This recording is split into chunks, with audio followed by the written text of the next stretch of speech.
Welcome back to another Pauper deck tech video, today covering Black Game Adventure. With the name of the deck in mind, as long as you've bought the adventure decks, you've already got about 90% of the cards you need to build this list. This deck looks to abuse the hilarious effect of Jumbo Gamemon to apply pressure to your opponent during their turn. He's a big fat wall and absolute unit, a 13,000 DP with blocker. And when your opponent attacks, play a level 5 or lower Digimon from its materials for free. This card has a hefty Digivolve cost of 5, but this deck can very often deal with that and hold turn. The great part about this card is it's not a once per turn effect, so it can absolutely pop off with interaction during an opponent's turn. Because our game plan relies heavily on Jumbo Gamemon, it can be weak into other Black D Digivolve strategies. So you might be thinking, if this effect only triggers when they attack, is he not just a stall card? Well, no, because we're going to be putting into our opponent's hands this hilarious position where once we are set up, they have no choice but to attack. It's time to go on an adventure. The adventure trait has a lot going for it, and unfortunately we're going to miss out on using Agumon because this card giving us Reboot as an inherited on a rookie would be super useful to us. But we still get to use part of its line, starting off with the playset of BT21's Greymon, a level 4 with Reboot inherited, making it a very big tool to turn on our Jumbo Gamemon into an aggressive swing piece. On play or when digivolving, if you have a Tai Kamiya or a Tamer with the adventure trait, if one of your opponent's Digimon, start of main, does Digimon attacks. Because this effect is both on play and when digivolving, it means that this is a great card to turn end on, forcing your opponent to swing into our Cyborg Turtle Boy, triggering his effect and playing out those 3 bodies. We can also block the attacking Digimon if we want. Just eat it up. This deck would have morphed into a generic black control list because of this card alone if we had a legal Tai Kamiya to play, but unfortunately, literally every single Tai Kamiya printed so far has been a rare or higher, which is just... man. A single uncommon black Tai, please. Overall, Greymon is probably one of the better cards in our list. He's good at any point in the game because we can always benefit off building a stack with him to get that Reboot inherited. His stats aren't anything special, a 4k body, Digi for 2. He has a play cost of 4 though, which makes him particularly strong. A lot of the Greymons, or Greymon has this tendency to be a 5 cost champion most of the time. Between Adventure Tamers, this can be an incredibly cheap cost at level 4 that enables our top end and sets up our gameplay. With Tamers in mind though, we're going to play a 3-3 split of both Joe Mimi and Sorokari. They're both the same cards, just different colours. Start of main, if you control an adventure trait Digimon, gain a memory, and then because Jumbo Gamemon is one of our only non-adventure trait Digimon, these are basically always live and will keep our memory topped up. During your turn, when playing an adventure trait Digimon, you can suspend either one of these cards to reduce its play cost by 1, so very tasty. These Tamers are basically a 2 memory a turn value machine, which is what makes them incredibly strong. Think about you have 2 of these on board, move up a rookie from racing, you're going to gain 2 memory, and then you tap both of them to drop a level 4 that costs 4 for 2 as well. Like, what is that? You basically played the level 4 for free this turn, just because you had these 2 Tamers out. Very disgusting. Sadly, we miss out on both keyword adventure Tamers, both of which give blocker and our level 5 or higher adventure traits rush, respectively. These 2 would push the deck much higher in power level, but that's okay, we can still make do without them. We also play this single copy of Battle NPC because it's our generic 4-cost memory setup that works well in pretty much any list. When playing it, we can throw a rookie underneath it to draw a card, and on a later turn, crack Battle NPC at start of main if we control no Digimon to play the rookie underneath it for free. We love our Battle NPC. We don't really need to run more than 1, we don't really have the room either, but hitting Battle NPC early will make sure that with a couple of our other Tamers, we can start turn at that 5 or 4 memory mark, which is exactly where we want to be paying for that expensive Game Digicost. But to keep on that memory game, we're going to play 3 copies of Believe in Our Friendship. It's the Dex Memory Boost, a play cost of 3, ignoring color if you have an adventure trait. Reveal the top 3, add an adventure trait card to hand, bottom deck the rest, and on delay, of course, gain 2 memory. We played 3 because while digging for almost anything in our deck and having floating memory is just, great utility, it does push our Gamemon to the bottom, which is really not super great. So we want to make sure that when playing this, we have a Jumbo Game in our hands, or we don't need one when playing this. Security effect, placing itself into play, nothing special there. We do have more card draw with the playset of Palmon. On play by trashing an adventure trait card, draw 2. This is one of our better draw pieces for the deck specifically, since we can filter away extra adventure pieces we don't need to get to our Gamemon. Inherited all turns, plus 1k, makes our Jumbo Game a 14,000 beat stick, which now beats our favorite Holy Bird Young Pengmon in combat. That bird is just too big for this format, and the fact we can now build something that can combat it's pretty good. We're going to be playing Sunomon as our egg for the deck. We've only got 2 current eggs, this and Koromon, and Koromon just isn't nearly as useful. Sunomon on deletion, return an adventure trait Digimon card from trash to hand. Now, if we could add Gamemon, it would be legendary, but it is only adventure trait cards. It's going to help recur our Greymon effects, adding Greymon back to hand so we can replay them, so we can keep hitting those, force your opponents to attack and whatnot. It's going to hit pretty much all our Digimon outside of Jumbo Game, so it's just a generically strong egg, and it's the obvious choice here. We do also play the playset of Biomon because it's the next best thing next to Palmon. On play, reveal the top 3 cards of your deck. Add an Adventure Tamer or Option and 1 Adventure Trait Digimon to hand. Again, it won't add our Jumbo, which does suck, but it speeds up the rest of our deck. And with a Tamer or 2 out already, suspending them to reduce its play cost, we have a potential level 3 that goes from anywhere from being free played to at least a 2 cost, which is it's still just pure gas, right? Like, these Tamers just speed up adventure for no reason. Like, they have no reason to be this quick. Inherited during your turn, plus 2k DP. This inherited works well if we can digi this into our Greymon, turning Jumbo Game into a 15,000 body with reboot, which, yuck. This card's getting into constructed DP territory. It's so big that the MVP of yellow removal in this format, Heaven's Judgment, can't outright kill it from being checked in security. Remember, that's a minus 12k, and will eat 3 targets when being played just to kill it. Because it's -6, -6, -6, and that's if the deck that's running it has a 2-color Digimon on board. This is why D-Digi threatens our list so much, because outside of black interaction, there's very little that will actually stop our Kaiju top end. But maybe Rookie Rush or forcing your opponents to attack every turn might be problematic. After all, if only Jumbo Gamemon has blocker, then we can only ever truly stop 1 attack per turn, and with Green's ability to suspend Digimon, we could run out of security really quickly. With this in mind, we're going to be playing 3 copies of Gatomon. This little Kato plays itself when checked in security, and on play or when digivolving gives 2 Digimon -1 security until their turn ends.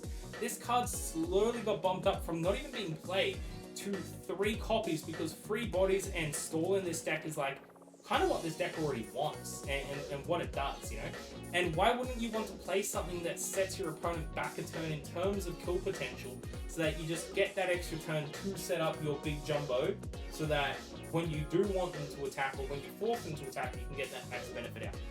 It's just logic, Inherited, when attacking -2k something. It's not super relevant here, but it's still nice nonetheless. We always know that being able to ping something down every couple thousand definitely makes a big difference. The bunnies list that I've recently covered is incredibly good with this. I managed to kill something that was like 10 to I think it was like I managed to kill like a 12,000 Digimon off of just having a couple of these specific inheriteds on something being suspended -2k, -3k, -4k. It is crazy how much they can stack up. We're not going to have too many of those in this deck, but again, it's still something. Continuing on with our fantastic draw engine though, because Adventure needed more card draw, we're going to play the full playset of Courage United. This card is that strong that people were calling for its limited and banning in the most recent ban list that happened a month or 2 ago. I'm not completely sure the exact timing. A 3-cost black option, ignoring color requirements. If you control an adventure trait Digimon or Tamer, draw 2 cards, and whenever any of your Digimon will leave play, delay, and on delay, play a level 5 or lower adventure trait Digimon from your hand without paying the cost. Now, this card is just like actually disgusting. Like the fact that this card allows you to free play up to a level 5 during your opponent's turn, which in turn can be potential removal or interaction, and the Digimon that's leaving does not even have to be an adventure trait. even if your opponent figures out a way to get rid of your Jumbo Gamemon, you can still throw out a free body for them to deal with. You can still... Oh, like, what is this card? This card being black also means that even if you only have Jumbo Game on board, you can still play it. Like, it is just... Yeah. Yuck. Ugh. This card. Ugh. Yeah. It is very, very gross. Our last level 4, and one that works particularly well with this card, 3 copies of Togemon. On play and when digivolving, if you control 3 or more colors of the Adventure Trait Tamers, it can digivolve into an Adventuremon for free. It's another 4k body, 2-cost digi. This effect is what makes Adventure so strong. Being able to reduce the play cost of this with our Tamers, let's say we have one of each Sora and Sorokari and Joe Mimi out, we get to play this for a cost of 2, then it free digivolves up into a level 5. We get a level 5 for only 2 memory. Not a lot of decks can do that, even in Constructed. Togemon has the same inherited as Palmon, all turns plus 1k. It's a great combo piece to draw extra cards through digivolving into a level 5 when it's being played off our Courage United, and its ability to just ignore digi costs makes the deck faster as well. Considering Jumbo Game has that 5-cost digivolution, being able to skip our level 5 digi cost does essentially average out our digi cost, making Jumbo Game much easier for us to play with. You'd think, oh, okay, if I have a level 4, I need to pay 3 to get into level 5, and then another 5, that's 8 to go from level 4 to level 6. It's incredibly hard.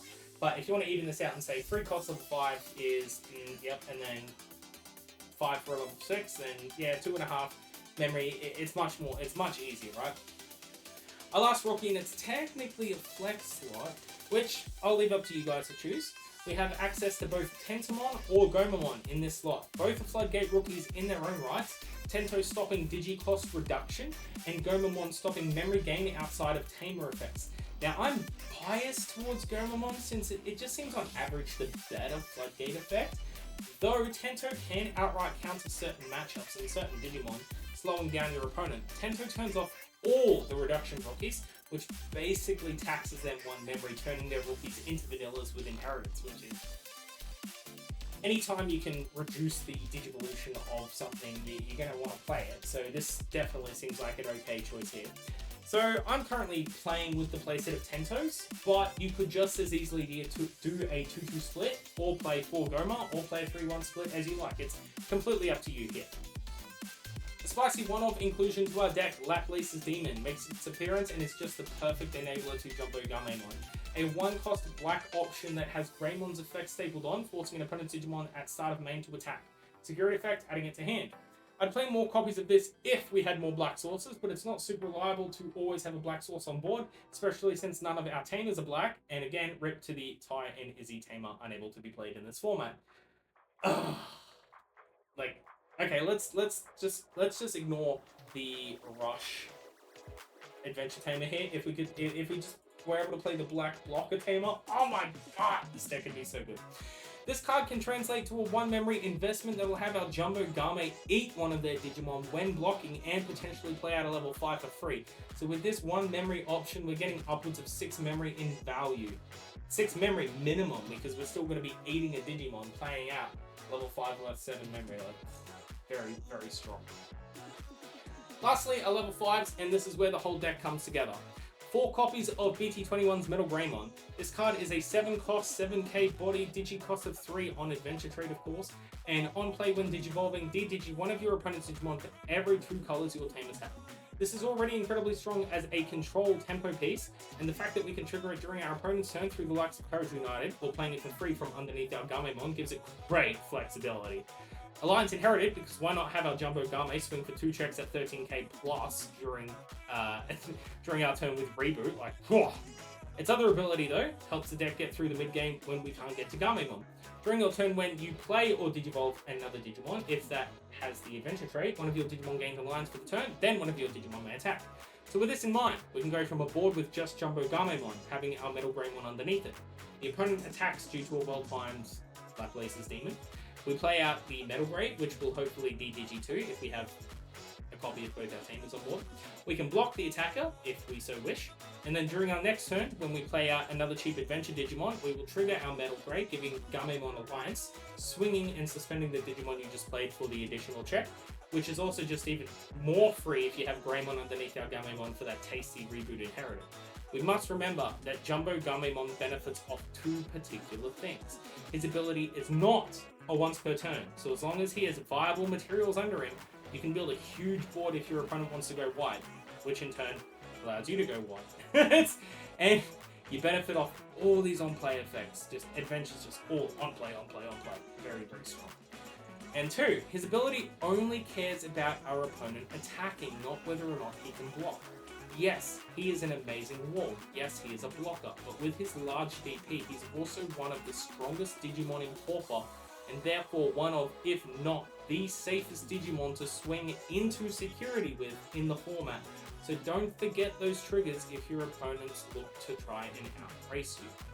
The other bonus though, an interaction I mentioned earlier, even if decks like blue or green try to keep him locked down with the unable to suspend or unsuspend effects, it still doesn't bother him because we get the most benefit out of your opponent trying to swing for the game past him.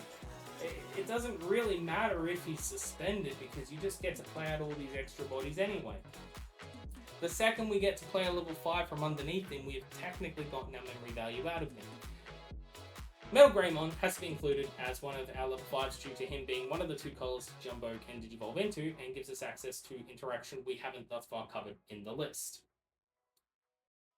And if we have a black Digimon to digi from, we've got to have a blue, and that'll come with our playset of Zudomon. This card is in contention for possibly the most annoying thing in the deck, purely because of its raw tempo control. It's another 7k, 7 cost, 3 cost Digi, Alliance Inherited, same Alliance effect, granting when another Adventure Trait Mon is played or Digivolved. Basically the exact same card outside its colour, though it has a different on-play size when Digivolving. From one of your opponent's Digimon, trash any one material for every 2 colours your tamers have, then bounce a Digimon they control with 1 or fewer materials back to the hand. So if we have both tamers out when this effect triggers, we trash 2 then bounce.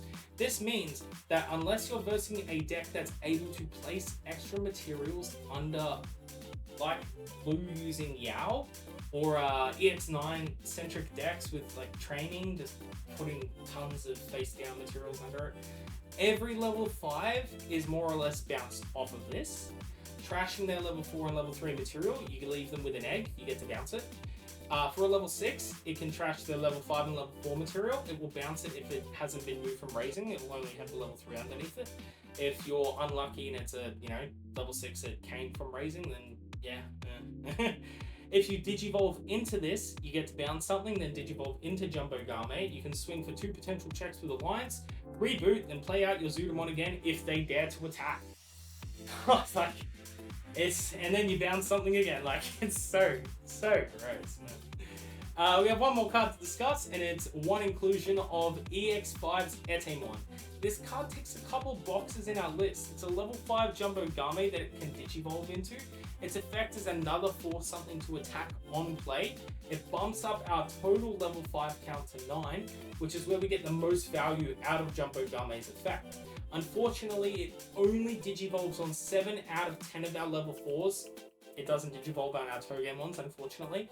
Togemon was only kept in this list for its potential interaction with Courage United during your opponent's turn, and the tempo it can create with free digivolution into our adventure level 5s. Etemon is rarely going to be seen in most games, either not drawn or pushed to the bottom via our Believing Friendships or Biomons. It's a nice inclusion, though if you feel it's unnecessary, I don't see any harm in cutting this and adding a 4th copy of either tamer just to make sure you keep getting that adventure tamer value. He does have a very beefy, like the evolution cost being 4 kind of sucks, but again, like if you're going to pay 4 and you kind of want to pass turn anyway, you might as well, you can just hard slam him if necessary. His Inherited is not super relevant. It's a May ability as well. If it was if it had to be used, we probably wouldn't play it because we'd mill ourselves out because we get no value on it. But yeah, we don't really want to use him for his Inherited. He's purely there for the on-play force your opponent to attack so we can keep triggering our Jumbo Garments. So, that will make up our Adventure Game list. This one's definitely on the memeier side of the decks I've built, but it definitely still steals games every now and then. Again, as long as it's not being digivolved en masse, I think it shouldn't have too much difficulty into most matchups. we run only a total of 7 non-adventure cards in our deck. That is our 4 Jumbo, our 1 Edamon, our 1 Laplace Demon, and the 1 Battle NPC. This means that the majority of the time we shouldn't whiff all that much on our card draw, and hopefully between our Palmons and Codes United, and all our Digivolves and draws for turns and stuff, we draw into our Jumbo Gamemons for the wins. Let me know down below in the comments if there are any other builds you've thought about playing for Adventure. The deck is actually surprisingly versatile depending on what you want to play for its top end. And as always, thank you for watching, for supporting, and our next video will consist of DNA Raid Bancho, so get ready for some truly wild Pauper shenanigans. Until then, keep building them Pauper lists. Ta-ta.